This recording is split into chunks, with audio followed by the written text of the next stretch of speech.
Welcome back to the second stream. Well, let me be frank, in honesty, this is my 8th stream, but Glitter Gulch Mine came out like dog shit the first time around because I had other programs open. The lag was insanity, and Hailfire Peaks, I accidentally forgot to plug the mic in. So this is actually me going around and playing the game again. So I just sprinted through my Hem Temple, and now we're about to make way for Hags and do some odds and ends before jumping right into Glitter Gulch Mine. So let's do just that.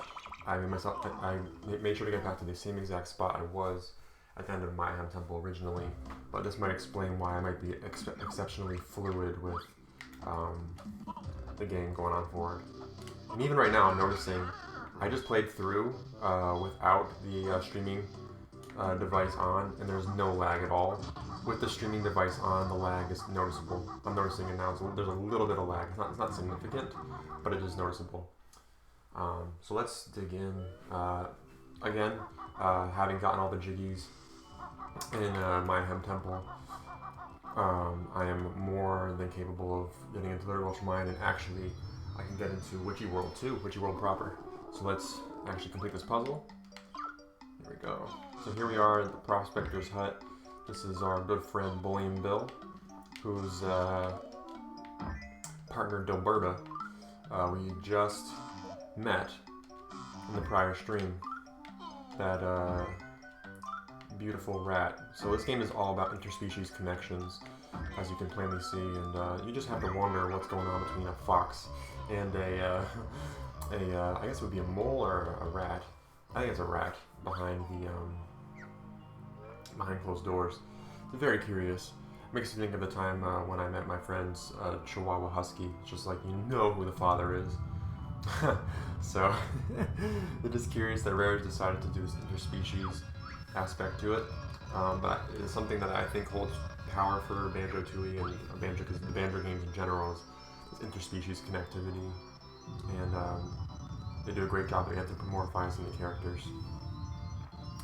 So the way Glitter Gulch Mine works in my head, I dig in a little bit and then I have to go back out of the level because there is a piece of the puzzle that you learn that makes it so you can open up some things and learn a new move. So I won't dig into it. I'm gonna try to not forecast things too much this stream, but I'm sure I will do that. Oh wait, also, you know what? I just could have opened it Witchy World, but I decided to rush out.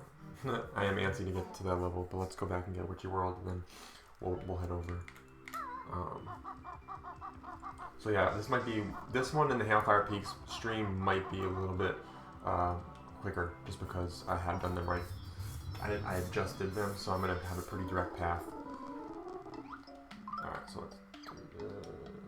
Oh, it's not really okay. Oh fucking jeez. Okay, that's not where I put that. So this is being a little bit sensitive right now. I am using the Pro Controller, Switch Pro Controller, and it's working great. So I don't know about you guys, but I use Project 64 for emulation, because when I use OpenEmu, it does not register the joystick, the Pro Controller joystick, very well. I can only run half speed with Banjo. So I have to use this Project 64, and then for any SNES streaming or any SNES ROMs I play, I do use OpenEmu with. I think OpenEmu is the ideal streaming service for SNES, but for N64, Project 64 seems to be pretty great. So yep, behold the power of my Jiggy Wiggy, and just notice there, that section would not convey anything about Witchy World, because Witchy World is a carnival level which has many different aspects to it, and that's just one section of it. So we have much yet to see in that world, and we'll dig into that later.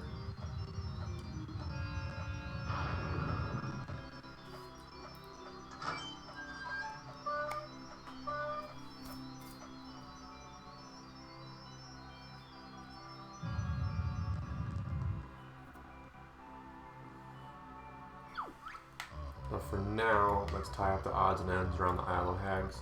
and then head into Glitter Gulch Mine. Okay, so the first thing that comes to mind for me is going to Ginger Village and grabbing the treble clef we saw above the, I believe it's the red ginger house. Let's see, is it this one? Yeah. From the outset. So let's do just that. Alright. Snag this treble clef.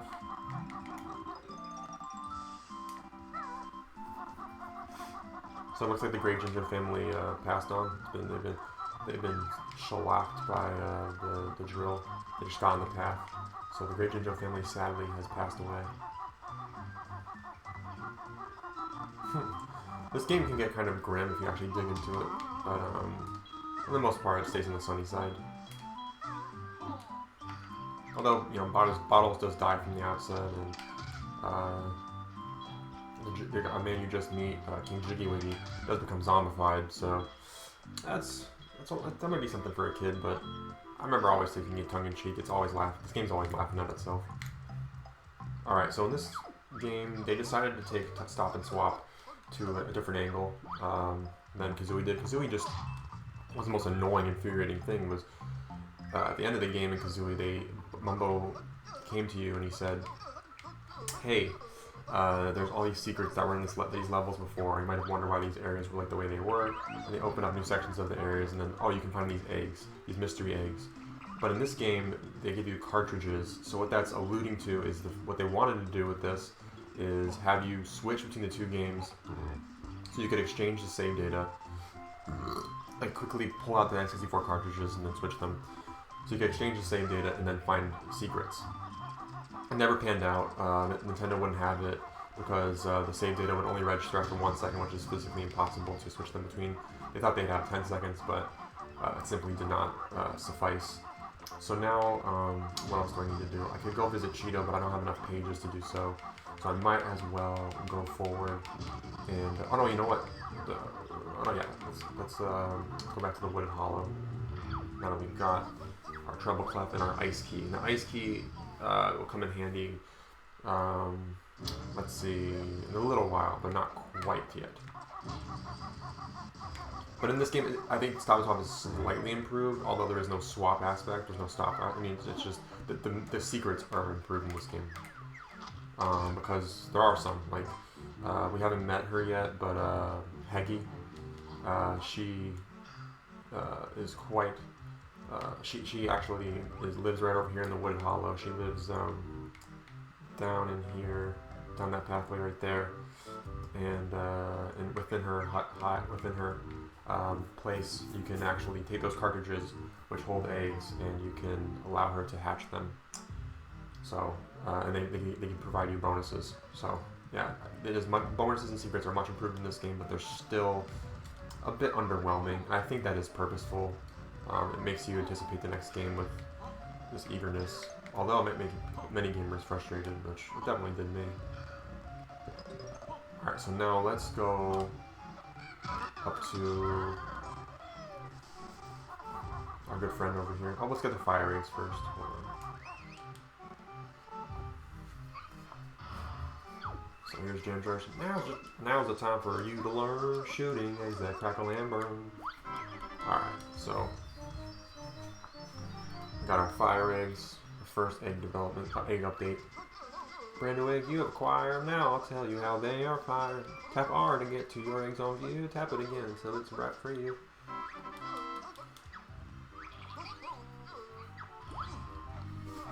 So that hidden HUD element actually gets use right now. That I referenced earlier at the beginning of the game. Press R, swap between the eggs. Pretty easy. And then because we got that that move from Specky, let's get the silo first. Because we got that move from Specky where we can actually zoom in, I can do this from afar and open up the Pine Grove where Witchy World is. But we're not going to Witchy World quite yet. I just want to open that up so we have easy access when we do exit the mine. Alright, so let's go up to our good friend here. Let's see, so we're going to get these notes. And then let's check out what's on the other side here. Whoa. Oh, there's a honeycomb. Nice. So now let's meet up with Honeybee. This nice, charismatic buzzing tune. You know her worker bees are singing in the background. Hi there, Big Bear. I'm Honeybee, mistress of the honey. Oh, why couldn't you be mistress of the jitters instead? Because that would have made your quest too easy. However, I can grant you extra energy units in return for empty honeycombs. And as you can see, she has beautifully voluptuous breasts, as Rare loves to accent and reference ad nauseum. Or really, it's always good to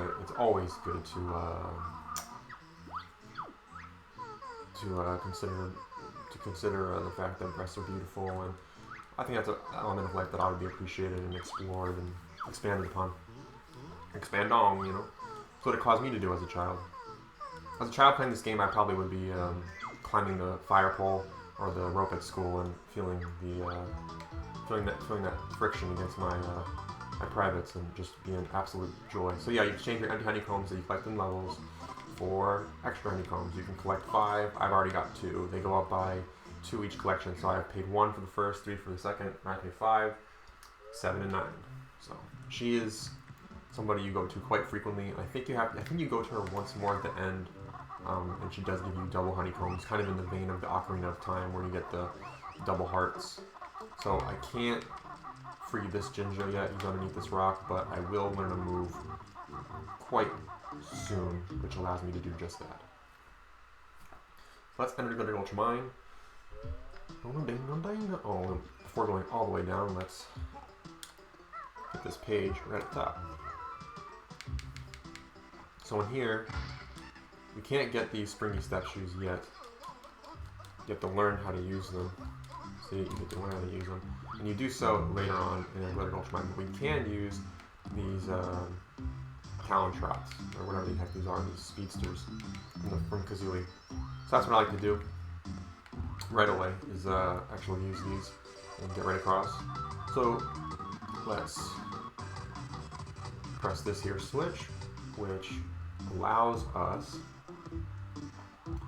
access across the way in the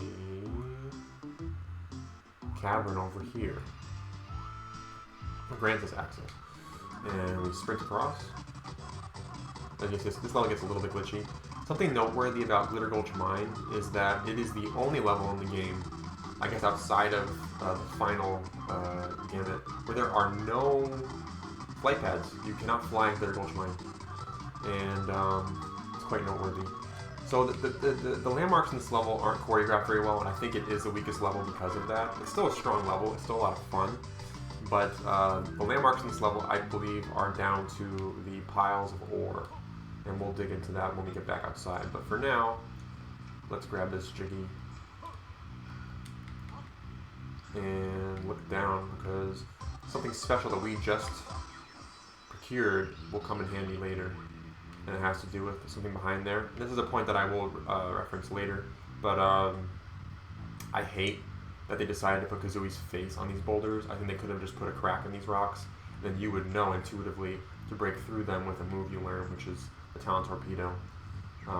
But they decided to let you know Kazooie's got to use that, and it's just, I think it like Greg Mails and the Rare Team's design philosophy, they don't want to use HUD elements. They want to immerse you in the environment, but this is not very immersive. This is painted on, and it goes counter to what their design elements, their design philosophy states. So let's actually see if we can jump across over here. Yep, nice. And let's check out what's in this place. Alright, so it's pretty dingy in here. I love these guys. Yeah. These guys might be my favorite villains. They have a funny run cycle, these dinosaur cowboy things. They're just totally out there, bizarre. So let's just go back up. Again, you don't want to waste too much breath here because it does get quite difficult. So let's go down this hall, or this chute, to see what's over here. Let's try left, and then let's try right. I think this is the one. Hold on. Okay, so this is another way out, another way in. We know that now. So if we go left and right, that's what we find. Let's try going down here instead. Actually, I think it's over here. Let's go down here instead. And then up here. And what do we have? Hey, there's our Jiggy. So pretty simple. There's only a couple hallways, but it is made much easier by the move you learn later in this level. So yeah, now this cavern's no longer lit because the Jiggy's gone, so you can't see anything, and it's just these guys. And it's all dark and dingy. Let's actually build up those tunes a little bit. I actually love the underwater version of this tune. Greg Kirkhope, renowned composer for this game, decided to make specialized versions of each tune underwater, near the level, entryway. I think I have to go back. Hold on. This is where it gets a little fudgy, but if I die, I die. It's not a big deal. It just gives Banjo kind of an ugly animation. Oh, no, I'm really fucking up now. Oh, that's it. Okay. Alright, that's the way out. Yep. So we'll go back out the way we came. And simple as that. Oh, alright. So you can actually hit them while they have just their hat underground. I think had I designed this game, I probably wouldn't have allowed you to do that, but it is a funny little perk. So yep, can't go in there yet. Do not have the move for it. But let's get right back out. And we are in water storage. So this is an interesting room. There's a few secrets in here. Like right now, this is the treble clef. You might not notice this. This could easily pass you by, but if you're exploring every nook and cranny, you're gonna find this under the yellow mine water. It's kind of weird, but yeah, it's probably filled with metals and toxins. So this is another element. You can actually go to Jolly Roger's Lagoon from here, and oh, look at that! You can't get up there unless you come in from Jolly Roger's Lagoon. So there's Jinjo you can't get right now because we are in the mine and we can't get up to that level. But I think we can get over here. Let's see. Oh no, over here. And what's up here? Oh, we got a page. Go figure, we already have 2 pages. Very nice. So now I can afford the first cheat. So now I can visit Cheeto over in Spiral Mountain. So I love those little TNT boxes. There's just such cute aesthetics, and like I've said, I've not before, or maybe I haven't, but Rare loves to anthropomorphize not just animals and things, but literally like inanimate objects, everything. Let's get our second warp. We got some green ore over here. Maybe you could think this is like emerald or I don't know, some green ore. And this is kind of like the crushing shed area of the green ore. We can't get this Jiggy yet because what you need those springy steps. And actually, what I'm going to do is go back to the front because at the beginning level because there is a move I want to learn, which I'm going to get, and then I'm going to hop right out of the level because there isn't too much you can do without this move. This move is quite essential. Let's get our Globo. They're really easy to get early on. The means for getting Mumbo and Humbo started. It is very curious, the Globo. The Globo is a very curious aspect of this game. So they provide magic, they're sentient beings, and they're just, used by Humbo and Mumbo like a resource, Like, can you imagine if there was some animal that you abused for magic purposes? That'd be just weird. Let's get over here and get the jam jar and talk to Jam Jars. Let's see what he's got in store for us over here. I think we probably got a good inkling based on these boulders. what I'm gonna get. Bill drill, yes. This makes breaking so much fun. Now listen up to how it's done. Leap high in the air and then hold Z. Watch Suzuki spin and drill her with her head. What? Hold Z. Oh, Z, that's right, because it's British. Hold Z, drill her with her head. So you have to consider that. Like, as a kid, that would have reminded me, but now that I know that this is a British company and everything, I get it. It's Z, not Z. So, let's see what's underneath this building. Oh, nice. That'd be honeycomb. Go figure. So most of this level is covered in purple ore. I think that's amethyst. And then let's just get these few notes and we'll head right out of this level because there's a few important things we want to do with that build now that we have it. And that will really make traveling and traversal easier. So we won't go there yet. That's the prospector's hut. He needs his Dilberta anyways, so there isn't much we can do right now. Although we could go to Mayhem Temple now that we have the build drill and complete the whole world. So I could do it that way. Might as well. There is this interconnectivity to levels. We're going to be going to Jinjo Village anyway, so it makes sense. Or through Jinjo Village to get to Spider Mountain. So let's just do that. Let's go right back to Mayhem Temple and make this happen. Complete the world. And that's the thing. You very rarely, if ever. Actually, I think there's 2 worlds. The very last 2 worlds you can complete the first time through.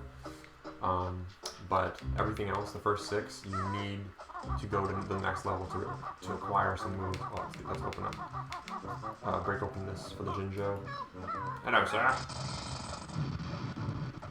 Couldn't have been very comfortable under that. I've saved you now. There we go. Alright. So in many ways, I do think this game is a love letter to America. A weird one at that, but it is a love letter. Where Banjo represents a hillbilly, and the environs are very American. The characters are too, but there are some British elements that are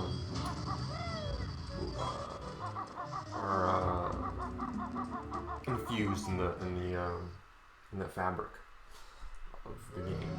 So now let's go to the prison compound, where you can save Dilberta's man, go through there with her.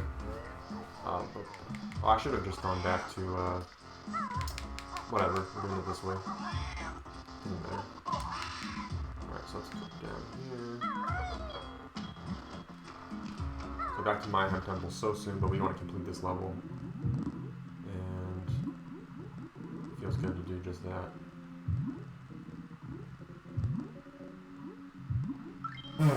Oh. Now I can open this up. Apologize for any lag. Okay, let's dig in. I do think that there was much more attention to detail put in this level than Glitter Gulch Mine too. There's just something about that level that it feels like they rushed it a little bit. Or it just wasn't as fully realized of a concept, but maybe that's just my opinion. Okay. If you notice above, there was a jiggy. So now you must bash your head into each of the columns and bring the jiggy down so that Banjo can actually retrieve it.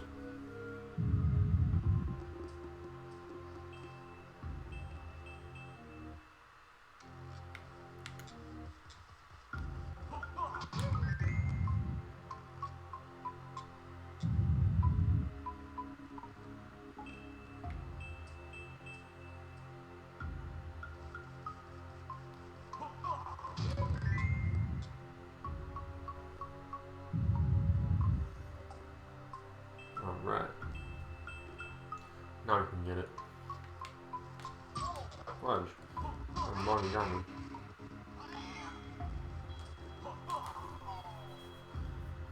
Alright, now Mayhem Temple is about to be completed. Right on. So it's a pretty easy level. Not quite Mumble's Mountain simple, but really when it's all said and done, things are usually out in the open. There isn't a whole lot of level traversal necessary. I mean, literally, it's just that jiggy that you need. And then everything's in this room really that you need to go beyond the level. Slash, the only thing you have to come back here for outside of this is the code chamber. So let's go in, meet our friend Dilberta. Hello, my little rabbit friend. Me, Dilberta, was out looking for gold when that boulder fell down and trapped me in here. I suppose you expect us to move it? Hey, if you wouldn't mind. Alright, so I will do it this way, and then I'll go back out and get the thing in Spiral Mountain. Hey, thanks very much for unblocking my passage. It's right, that's it. Hand it over, you blood-ridden pest. So Kazooie is just overtly abrasive. You have to come see my master Bill about that. Master? Master, huh?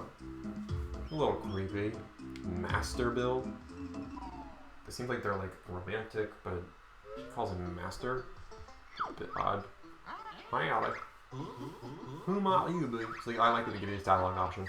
I'm Bill. An ancient fox. I bet your other name is gold-related. What is he? Go bar meow, climb like meow. Oh, Bullion Bill's my name. That's so. Bill. My rodent partner Dilberta went looking for gold, but she's been gone far too long. When it's all around really early, then what comes out? Yep, a quick call to exterminators, alright, sorting that one out. You don't mean. Oh, you'll have to excuse my feather friend. She's only joking. I think I can hear her now. Hey, honey, hey, home. Dilberta, is that They must be into like crazy shit. Like bondage and stuff. Like what the heck? Are you kidding me? The fact that she calls him her master. I think this party don't go no the other room. So there's some weird things to dig into in this game. Like just like little things that they throw in. Like the fact that she calls him her master. It's a little odd. I've not thought about that. A little creepy, but hey, they're reunited, they're happy, it's all about interspecies relations, right? Okay, so now, I want to get this guy's annoying. He's right up here. There's a ginger right up here, let's see. I just heard him. Yep. Alright, we're happy. Alright, now we're going to go out of this level, and well, I will get this mumbo tab because it's the closest one, and I'll transport back. Open this too because I want to save the explosion. And I'll get that in a second. So it's like you just keep getting. This is this game in essence. There's just so much to do, and you find yourself absolutely ensconced because everything's interconnected, interrelated, and it's just an absolutely fascinating run. But yeah, there are weird elements like a rat and a fox partnership, where the rat refers to the fox as her master. I don't know. Okay, so let's get back out. That's an awfully confusing element there. The fact that two of the symbols for the warps are jiggies, but always the world entry and exit is Jiggy Wiggy, and then I guess the crushing shed involves a jiggy too. They could have been more creative with that, but whatever. Let it slide. Alright, so let's head back to Spiral Mountain real quick.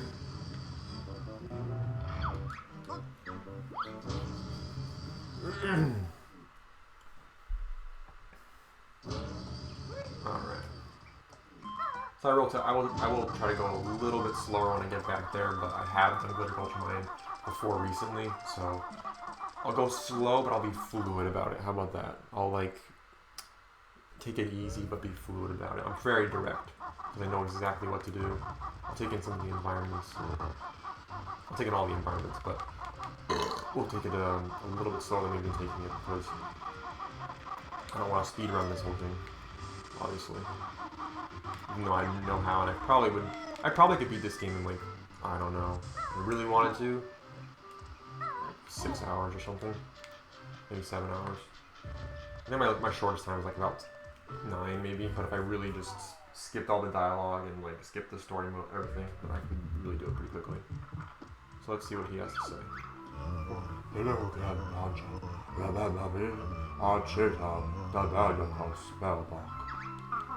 Yeah, we know who you are. Just hand over something useful. You're out of luck there, I'm afraid. Hunter ripped out all my pages because I helped you in the last game. I'd be most grateful if you could look out for them on your travels. Maybe, what's in it for us? Well, for everything my pages you return, I'll let you in on a little secret. You made a trolley? Well, I'm not called Cheetah for nothing. Great, you've got enough pages for me to tell you a new secret cheat. About time, spill the beans. I love my precious pages, right? It's like his organs. It's so interesting. Like a sentient book. My first cheat is feathers, got it? There's a small clue as to how to activate the cheat. Mayhem Temple, Coal Chamber, Letters, got it? No, I still don't understand them. I do, Banjo. Come on, let's go use that cheat. So you can use feathers, you get double the amount of feathers. And it is interesting that in this game, this was where their first Jiggy was in Kazooie right here.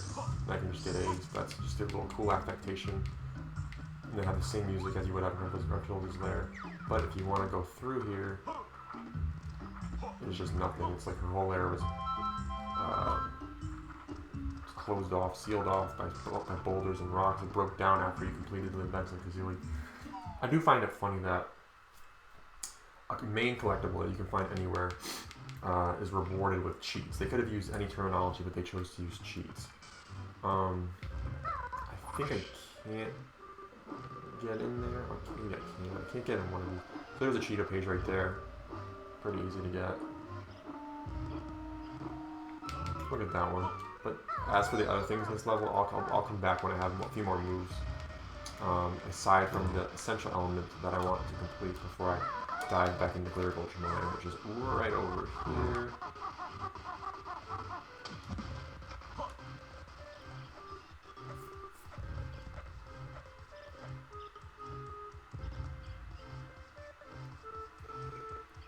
So, this boulder here, come to find out there's a fish under there. It's me, the lifesaver. I was knocked off the bathroom and ended up all this while I was in the portal. Please get rid of it. I can hardly believe. Okay. So I didn't know, but Royston is actually. I'll get into it. Oh, that's so unfaithful. Shouldn't you be shouldn't you be Didn't you water where it's like? Yeah, like, I'll follow up, and the light because I won't get back I suppose you'll be wanting to carry them? well, I don't know, myself. Let me go, please. A little bit of the lemon and the lemon for me. Oh, Banjo, your butt smells like crap. Oh, she's the reason here, I don't. I'm Banjo, I don't know what to. This is terrible. Go into that wall. What's not happening? Ah, now Royston's happy. It'd be cool if he didn't disappear and you just got to see him, but alas, pretty much everything. So you get extra bubbles. Bubbles? We're not listening for that. Probably not alone. However, I'll also appreciate all the phone calls.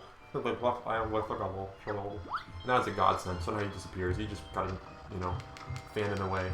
Royston lives in Spiral Mountain's water body. Okay, so Royston is actually an Ed Bryan creation. Ed Bryan is an artist for Banjo and Rare in general.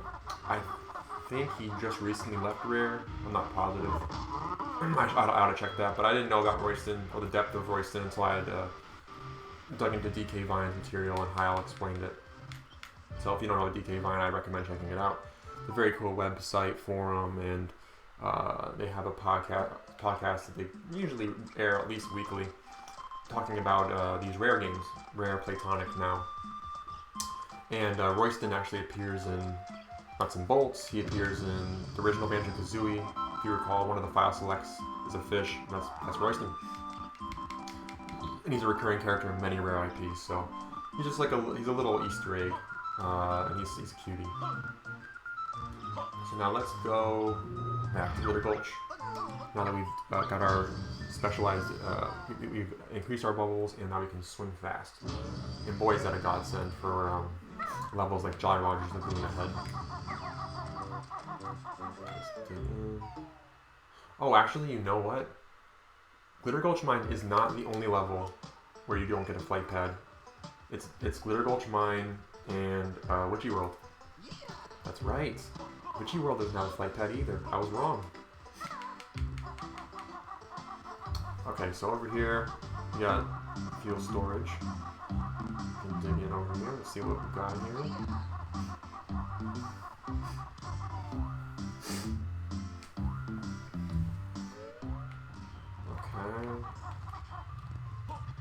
Notes. Anything in the water? Nada. Alright. TNT barrel. Oh, what's this? Got the Saturn iconography, got the lightning bolts, star. Bleep, I'm trapped in this mound that blocked the tunnel. Bleep. Got a little sentient UFO. Cool. Oh, we need the power up. We need humble one. That's what we'll find. I think what we ought to do right now is actually use the power up, because much of this level is barred off without it. So let's see up here. I do like not using the TNT explosion. I can't think of what the fuck it's called. For boulders and whatnot, because you waste life. Actually, I believe this is one of 2 power-ups where your main move actually harms you unless you use it in a designated area, like right there at the TNT. So let's go in, get it, and interesting that the warp's here. The reason being, you'll see. Want to get to Amba? Sure, I'll just throw it in. Magic Freddy, jump in Mamba pool. Let's see what she calls it so I can just refer to it as, I'm not in trouble making up names for what it is. What call it is? Detonator, that's right. So this detonator here, I think, strongly resembles Wally. And Wally didn't come out until 9 years after this. So I think this was actually an inspiration for Wally. At least I think that. I fan link that it's an inspiration for Wally. Let's open this over here, see what's going on in this area. Alright.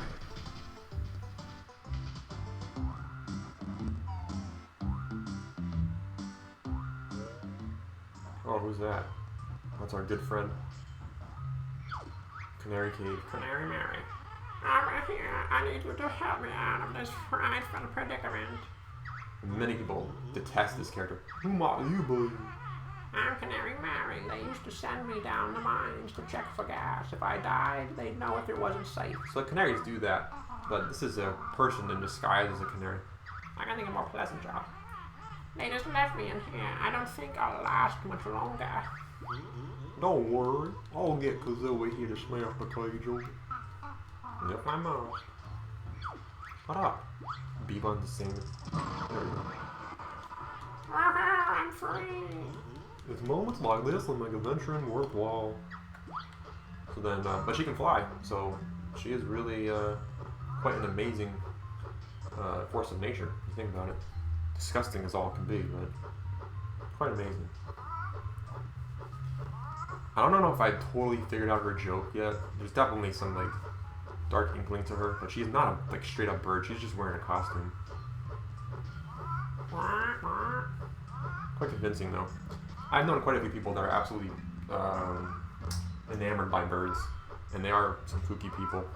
My ex-girlfriend's grandfather used to throw meow mix, catnip, no not catnip, the meow mix out to the crows in Alaska, and they knew his car, so they would wait for him and he would throw meow mix out to them. pigeons and crows. And yeah, he's like he's always found peace with the avian creatures. All right, so now Canary Mary's open. Let's keep on going. So now, nothing we can do up there. This guy actually, he's quite useful, but he's actually not bad to maneuver compared with many of the power-ups in this game.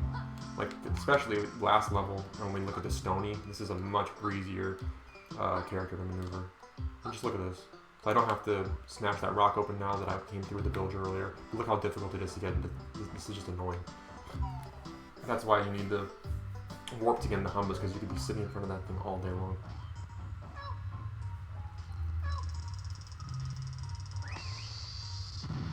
Alright, so I'll show you. Try to get through this door here. It's going to be very precise. Oh, let's see. Oh. Ugh, this is so annoying. There we go.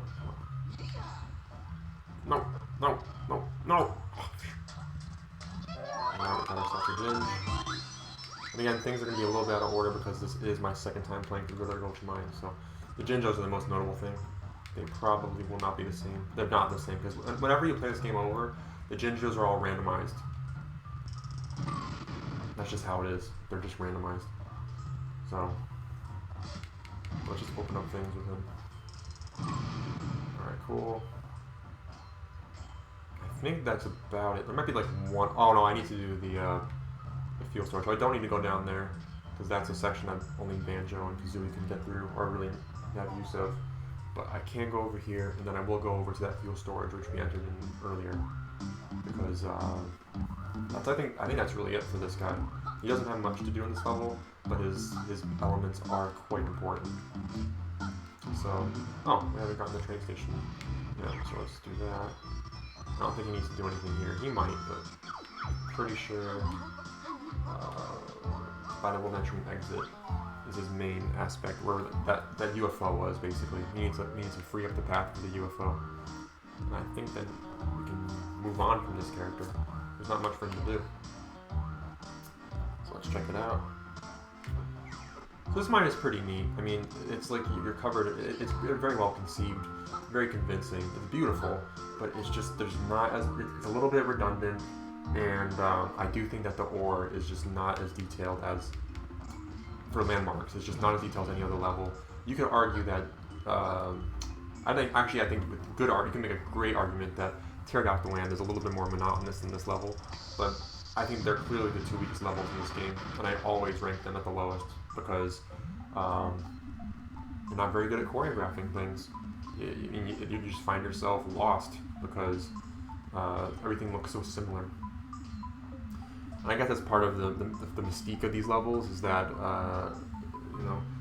you can find yourself lost even after playing them years later when you've played them through multiple times. But I'm having a pretty easy go of it now, having just played through it, getting that refresher. So let's go back to Humbas, and I think we're pretty good with him.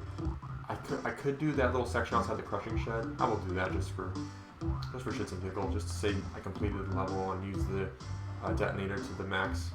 Let's do that, and then we'll go to Humbas.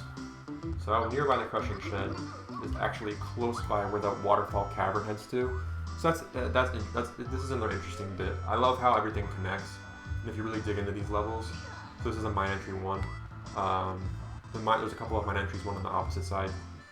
This connects with the waterfall cavern we were in before, if you recall correctly. Actually, you know what? That's not the way we want to go through. That is wrong. That's the way we came out, where that Jinja was above, connected to the Jolly Rogers Lagoon water supply. So let's not go over there. Let's. I thought it was over there. So see, even to this day, oh, it's over here. I find myself confused, but yeah, here it is. Yep, so you could theoretically go through this way. Doesn't really matter.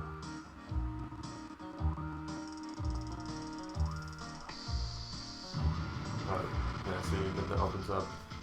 There's nothing, I mean, it doesn't, it's just a different pathway if we wanted to, just to show you. This was blocked off before, but it's right into that waterfall cavern again. So flooded caves, I guess is what they call them. But I think of it as the waterfall cavern.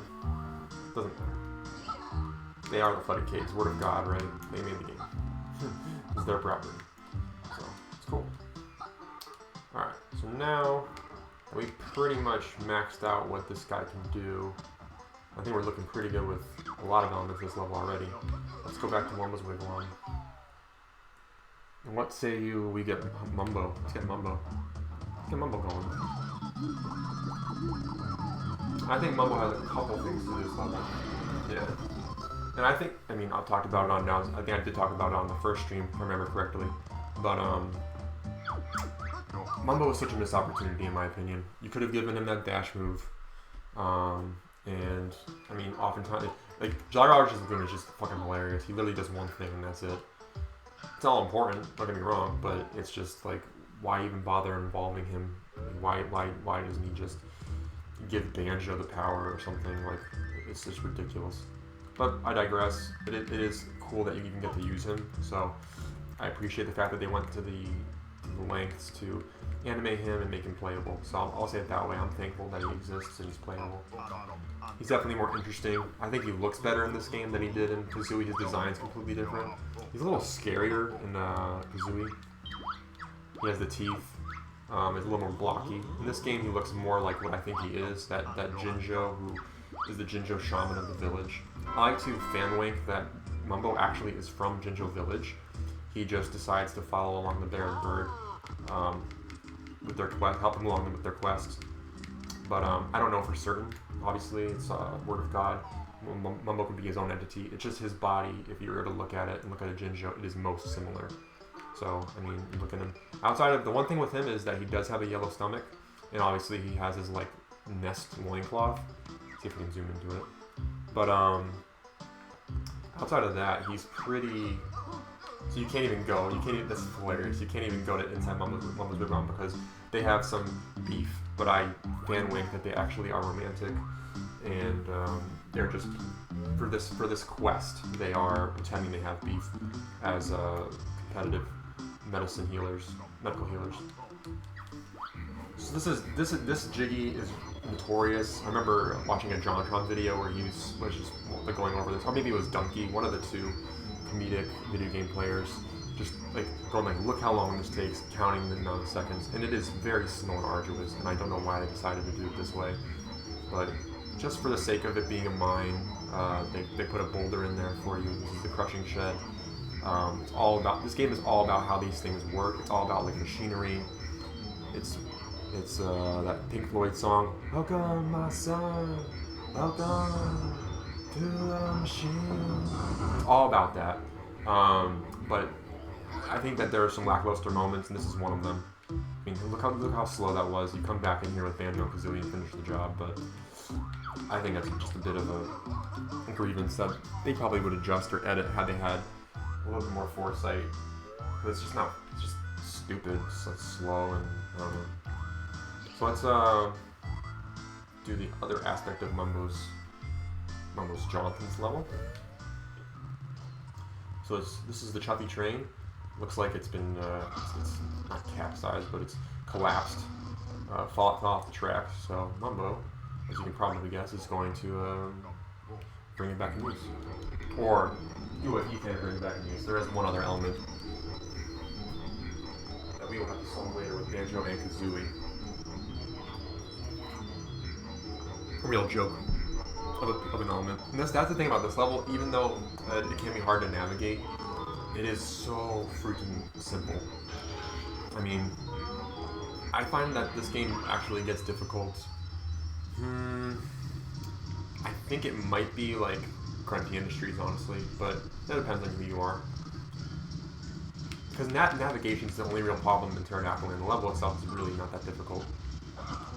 Crunchy Industries is where the levels get difficult, and then Hailfire Peaks is where you really get hounded by baddies. Isn't there? Yeah, hold on. I knew it. Okay, so there's one more of those.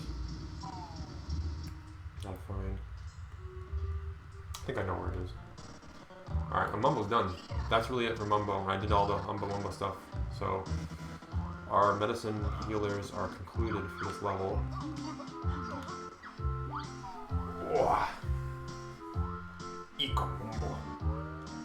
And that's that funny Grand Kirkhope line about come and have a go.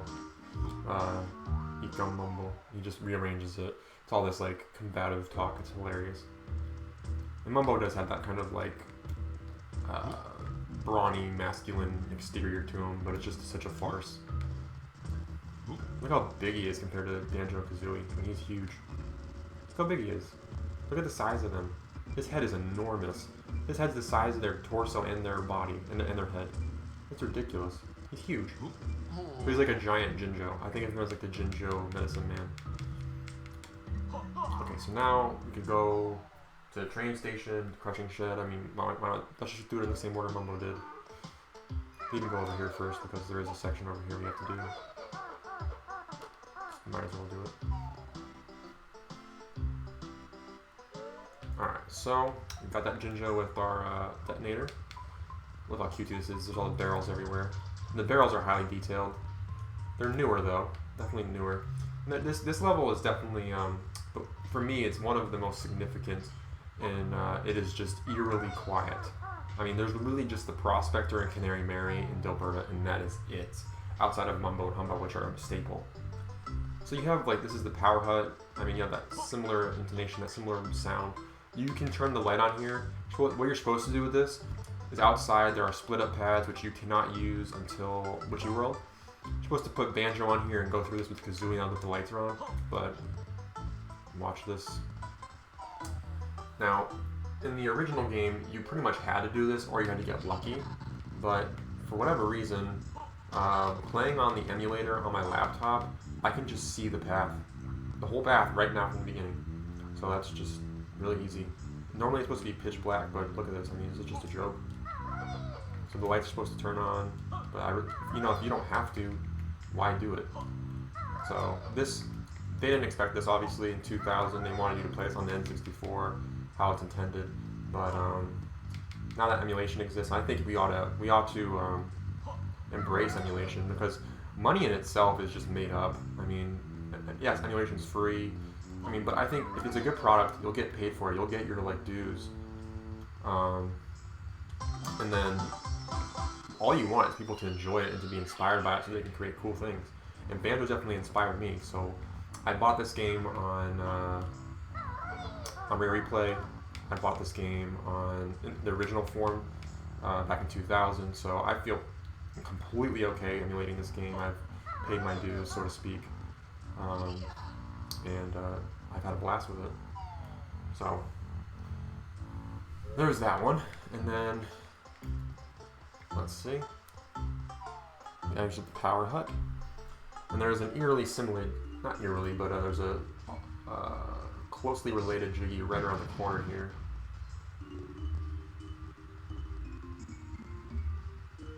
Up here, and it suffers from the same problem. I mean, these jiggies are just, so here I'll play along with it for a minute. So it's the same idea where there's a jiggy at the end of this pathway and you have to use fire eggs to ignite these generators that provide light so that you can get through a path. And what you're supposed to do is go down to the next generator before you lose sight of these paths, so that you can move on to the next section. But as you can see here, look, I can just see the path. So again, not as intended, but I'm just going to cruise right through it because, hey, why not? We can. I don't have to do it the right way. It's just like silly. I like breaking the game. Like we get a move later in the game, Clockwork Kazooie eggs, and you can break the game. Like you can skip through parts that you normally couldn't because you shoot the eggs so well or in such a way that you're able to get things. It's marvelous. And it's creative. It's like it enables you. I think that's what games ought to do.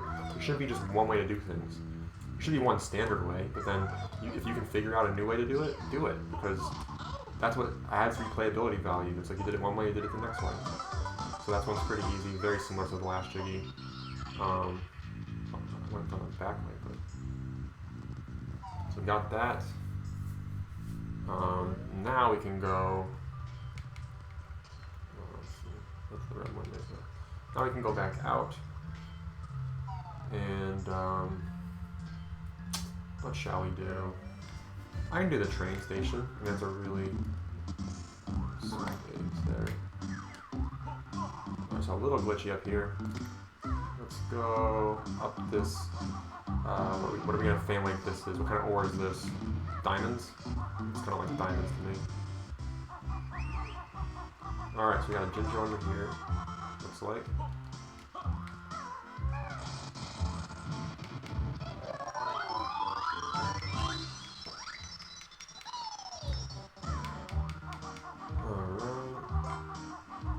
And then there's our train station, so let's go over there.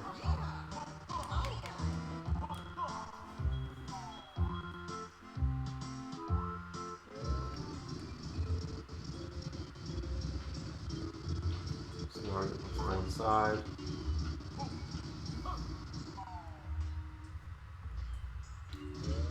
So now we'll see what you guys think. This is Chuffy's cab, so I guess the train is the cab, or the train is the train. And then he calls himself Ole King Coal, or Chuffy. He has two names. I like to think that the spirit, the sentient pile of coal over here, well, is he sentient? What is he? Yep, there's this Ole King Coal. Grubby boiler monarch. He's not much of a monarch, he has no jewelry. Not that you need to get jewelry wearing a monarch, but many monarchs do. I'll talk about it. Oh, he has this banjo and this kazoo. You want to use your tray.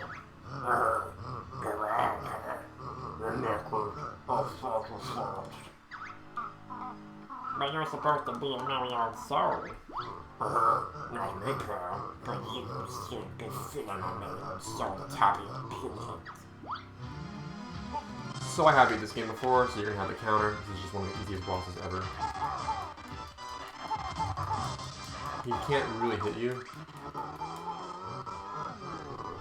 And he slowly loses his limbs and just becomes a complete mess. Oh no, great night. I still got him. And this is eerily reminiscent of the, not eerily reminiscent, it's reminiscent of the Monty Python film, The Holy Grail, where you have the Black Knight who loses his limbs and still persists on and wants to fight.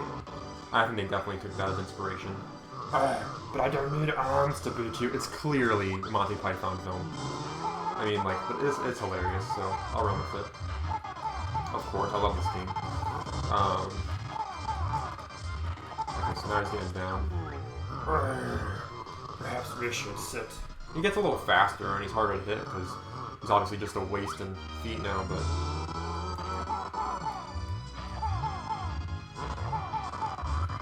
Still a cake. Still a cakewalk. Such a cakewalk.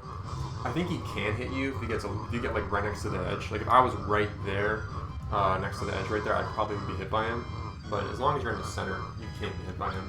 He is the easiest boss in the game, bar none. And just an absolute joke. But I like that they did that because it does encourage the budding gamer, the younger child, to press forward because they might be frustrated with Targetazan or something. They might be frustrated with aspects of this game being too difficult or cryptic. But this boss is just a cakewalk. And what it does is it really it allows you to transport between levels, which is, I believe, the fundamental difference between this game and Kazooie. Is that you are capable, there's no train stations open. So yep, you have to go find train stations and other levels to open up. It opens up the levels completely, and this is encouraging to a young gamer. You're like, oh, I beat that boss, very cool, and now I'm ready to really explore these levels. Before we get too deep, let's get some feathers. No, I'm gonna say before we get too deep, we're digging deep as we can into the Glitter Gulch Mine. As far as we can. I believe we can get everything except for a Jinjo and a Jiggy. So I believe, yeah.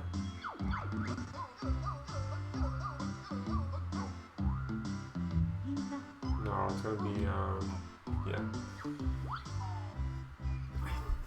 What else? Is there something? I think I'm missing one honeycomb. I'm trying to remember where it is. But otherwise, I'm pretty much clear out this level. Let's see. Yeah, in this section we gotta do. Okay. So this is the one section that might give you some trouble on this level, but I feel like we've got it. Throw some eggs in there. Although you can't use them in here, that's the thing.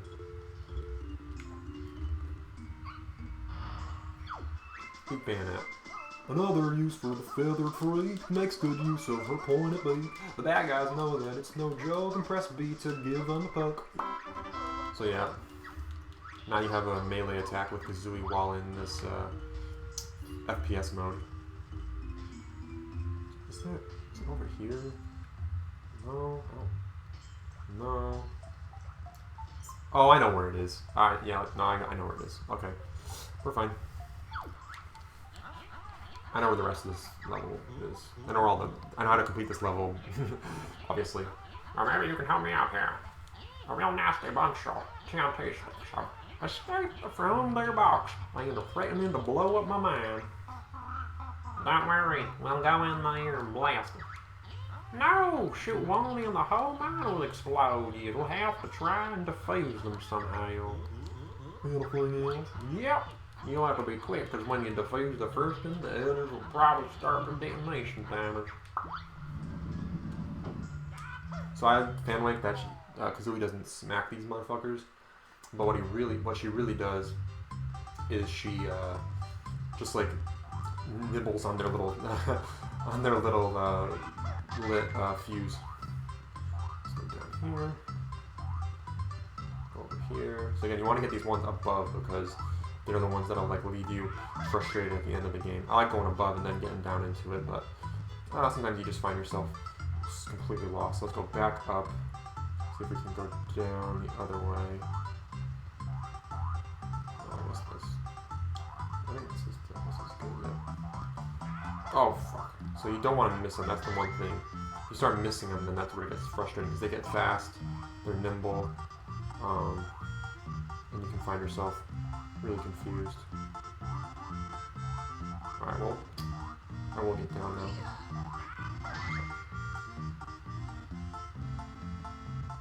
Alright, this one down the shaft. Doing pretty good on time. I think we got this. It's not too difficult. So now we're just digging in. There's 2 in this room. I mean, other levels are just so much more difficult. Get down to the depths now, as low as we can go. Pretty sure. We're already past halfway, we haven't even hit the 70-second mark. So, I think we got this. It's gonna be hard not to beat this. Is it up here? I might have gone the wrong way, but it's not that bad. That's where we came from. Let's go up here.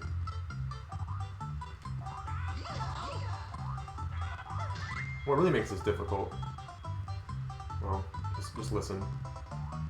What makes it easy is the fact that you can listen for them. What makes it difficult is that these Yee-huh guys just come back in like 20 seconds. But if you can, oh shit. If you listen, there's one right here. Yep. Yeah. We only need 3 more and we got half time left, so should be fine here. As long as we don't get lost. Just gotta listen. There's one.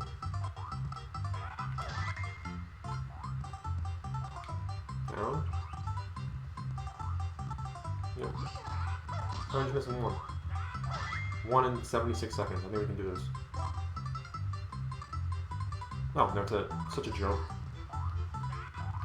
Alright, so that, I thought I was gonna have a lot more trouble with that. That was a piece of cake. Much obliged to you, my partner. How obliged are we talking about? What are you? Well, all I got is for the same nugget. I reckon you can have, Lieu. Oh, don't glitch on me. Awesome.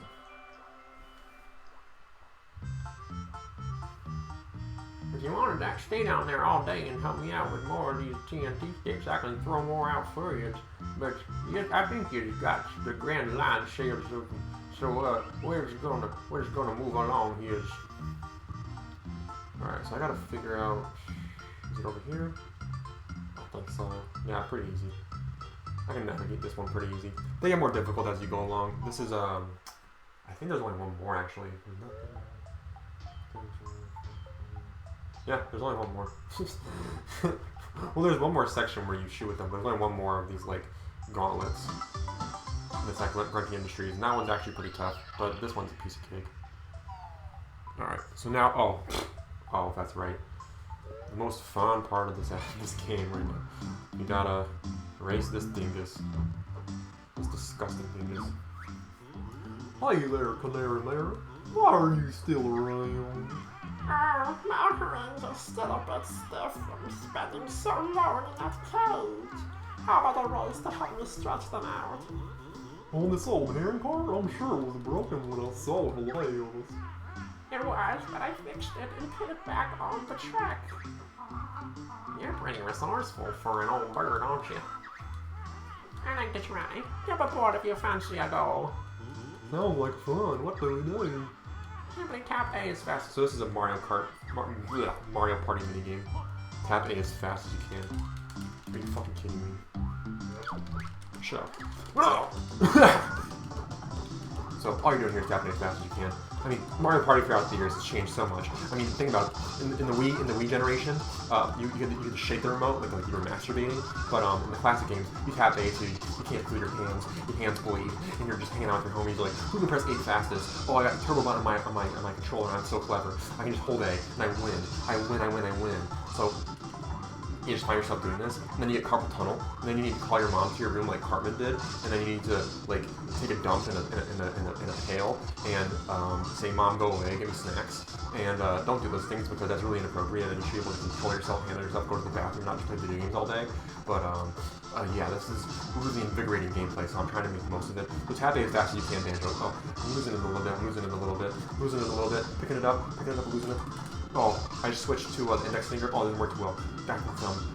Oh, it hurts so much. Carpal tunnel is ensuing. Oh, fuck. Yes, I made it.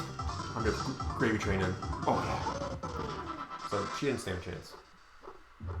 But later in the game, she's absolutely annoying. And to some people, she's impervious. People have flat out given up on 100%ing the game because they couldn't get her page. But they just simply didn't know the technique. I guess you can have this shiny thing I found before I got locked in that cage.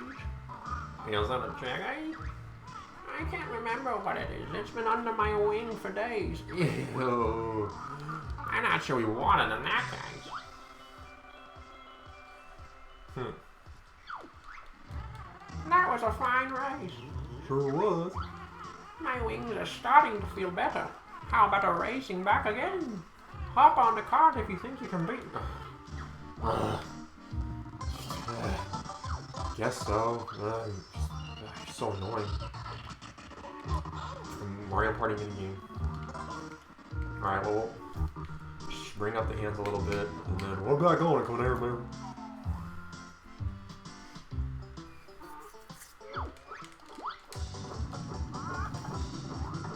so you can wreck her. I mean, once you really get going, she doesn't stand a chance. She might be a little bit fast this go around, but she's still. Oh, that right in her crotch. Yeah. You just fathom what kind of nonsense goes on in there. Ugh, that's just disgusting. Ugh, I don't want to even think about it. Ugh. It's like a human that thinks that she's a bird. I mean, it's a furry essentially. So, or furry before furries existed. The year 2000. Are you kidding? I mean, they existed back then, but they weren't as prominent. Now it's just a regular thing. You have people that think they're animals. And they are animals because humans are animals. But they think that they're other animals. They think they're foxes and dogs and cats and bats and rats and I don't know. Oh, he's gonna catch me. Tigers and lions and bears on mine. Come on. Oh, man, you gotta get there. Oh, man, you gotta get there. How am I not make it? I need to pause it. Fuck. Oh, I got it. It's right around the corner. Right around the corner. Pop corner. Pop corner. Come on. Oh, I got it. Easy. It's a little bit faster, but not much. So that was cake. Just a little bit of little Mario Party minigame. Tap A as fast as you can. Okay. Well, that's 2 out of 2 for us, Mary. But I'll give you about perhaps you like the please play the room. It's been wet in my... Oh, I don't want to know. Ugh. What's in your bunghole? I I think I've spent quite enough time in this gloomy old mine. I'm off to swoop and soar among the clouds. Bye-bye, friends. Perhaps we'll see each other again. Oh, we will. Oh, we will. So she is the most notoriously hated character in this game. Probably akin to the beaver. The beaver in Alright, let's go. I think it's by the crushing shed. Yeah. The last aspect. Oh, I haven't done the crushing shed. I didn't even do the crushing shed. Fucking jeez. Alright, we'll do that first. Alright, so, yeah, this is a really invigorating jiggy. But hey, it's a mine, so... Alright.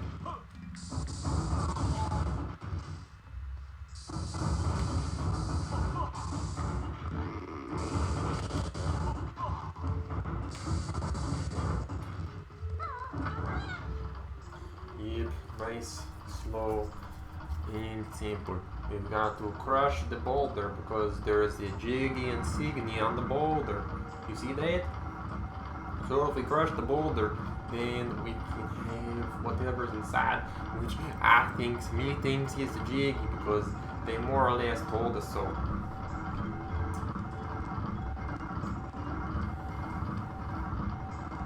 So again, children's game. They definitely want, or they want to keep you immersed, of course, but I think that they've given a few too many hints.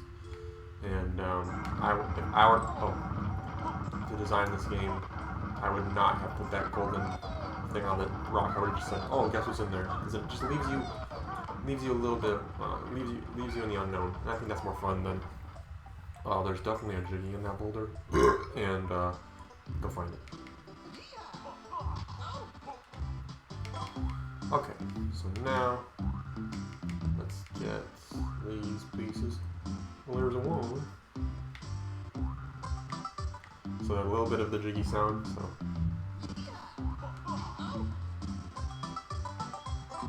you get a little bit more, and then what's layout? That was in third place over there.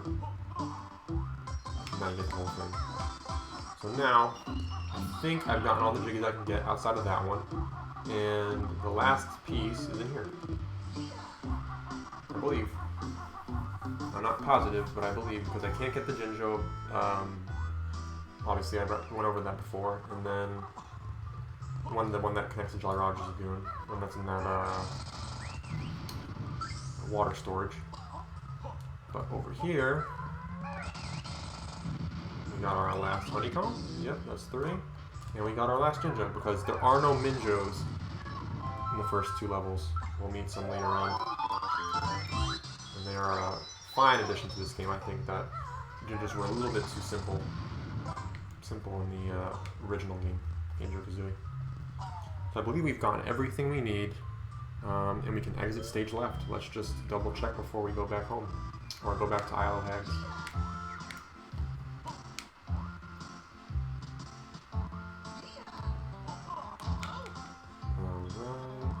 And then what we'll do is we'll do the odds and ends, the bits and bits, before going into Witchy World. And then when we get to Witchy World, we'll call it a stream. I'm pretty sure that we're done. Let's just double check though. Alright, so we're looking for 1 Jiggy off and 1 Jinjo off. 1 Jinjo, 1 Jiggy, we're all set. Cool. Let's get out of here. Let's skedaddle. There's nothing else we can do right now. Because I can't get that Jiggy, I don't have the move, and I can't get that Jinjo because haven't been to Jolly Roger's Lagoon just yet. Alright, so now we can go back to Isle of Hags. Actually, I don't have to do as much because I did that Mayhem Temple stuff. So let's go to the Wood Hollow and see if we can open up a world because we just got all those Jiggies. Yep, sure enough.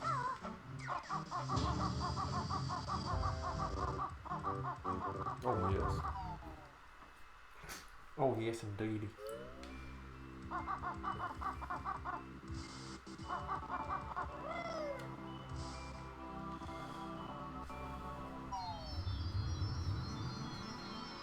Okay.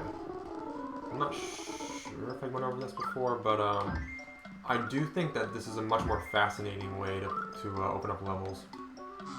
It just obliterates Kazooie's design, and as it should. Video game sequels generally ought to be better than their predecessors. Movies are different, of course, but video game sequels ought to be better. I know people like Kazooie because it's a nice little romp, but it's just so easy. And I think I've been, I have a specific circumstance where I played Tooie first, so Kazooie's always been a joke to me. It's always just been way too easy. So there's Jiggy Wee's challenge number 4. There's the ancient baths of Jolly Roger's Lagoon. Ancient swimming baths. I love that turquoise floor tile, and it's in the midst of in the middle of Atlantis, so it's a really cool section there. But yeah, this is a vast improvement upon that. And then furthermore, if you think about like just Rare's entryways into levels, Clanker obviously had this storybook quality where you kind of happen into each level, which is really cool. I think fits that game really well. But in this game, nice little Globo, they're just giving you away the answer for that one. In this game, I like that you have to go back to this temple to open up worlds, and there's this magical beam that beams through so you open up the rest of the Isle of Hags. This Jiggy Wiggy is at the center of the power. It's the pieces to the puzzle. I should have enough for the next level. Yeah. So I can actually get into Pterodactyl Land too. They really make and you only need to get 20 Jiggies to get in the 5th level when each level offers you 10. I mean, they really expect you to just like go on the level, get a few, and then like, oh, I'm bored of this, and then hop back out. This game is built on like ADD. I mean, think about it. It's right there. Okay, good.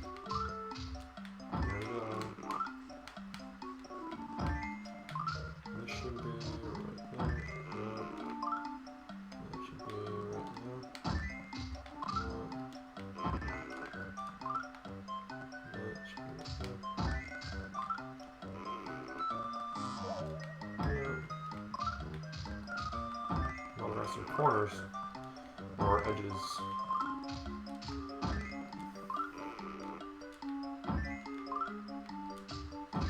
Pretty easy.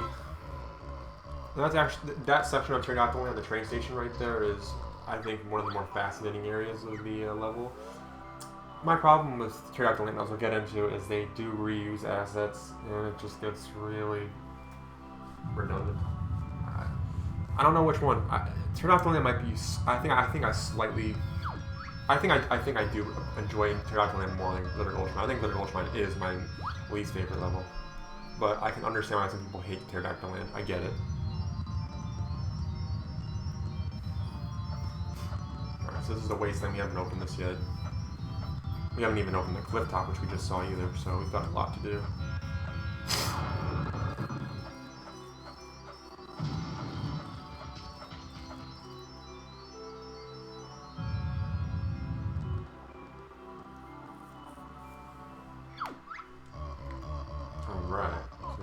I love this effect right here too, the reflection of the tiles, or the reflection of of you and everything in the room on the not the translucent but the mirror tiles here. It's so cool. That's a beautiful effect for the N64. And that's what this game is. This game really marvels at. It's one of the most beautiful games on the N64, and that they're able to do so much with this polygonal, these polygonal restraints. Like, I mean, you can't. You could make these like blocky trees, like in the vein of like a Paper Mario game, but they opt for these like walls with these, this realistic looking forest, like matte painting style. It's very cool. It's magical. I think this looks like it's a deep set mountain, cliffside, or not cliffside, rocky, rock face, like with like maybe some crystal elements to them. I mean, it's just it's mesmerizing, really. Very well done. Alright, so now let's go back to the plateau and press forward. And we will call it a stream after we do a few things right in front of Witchy World. There's nothing we can do up there, is it? Yeah, it's just there. Okay.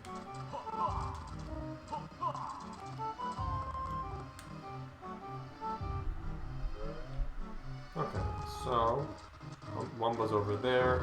She has something fantastic to give us, but we can't get to it just yet. There's our silo for the Pine Grove. We got our notes, and then I'll reiterate this throughout. This is, in my opinion, the most useful, one of, if not the most useful items in the game, the grenade eggs. Definitely the most useful eggs by far. There's so many bosses that would require this egg specifically, and it's just such an improvement upon the fire eggs and the standard eggs. I don't find myself using the fire eggs, or you get the ice eggs later, as you can imagine. This is very much in the vein of the N64 era, where you had fire arrows and ice arrows in Zelda. They definitely emulate the same elemental interests. And obviously, Pokemon, obviously, with all the elemental aspects to that. I mean, as you'd expect, but this game it also revels in that territory. Argue back, don't make some noise. Fuck off, dude. Okay, so, yeah, the grenade eggs are awesome. But before we delve in, let's call it a stream, and I'll see you next time in Witchy World.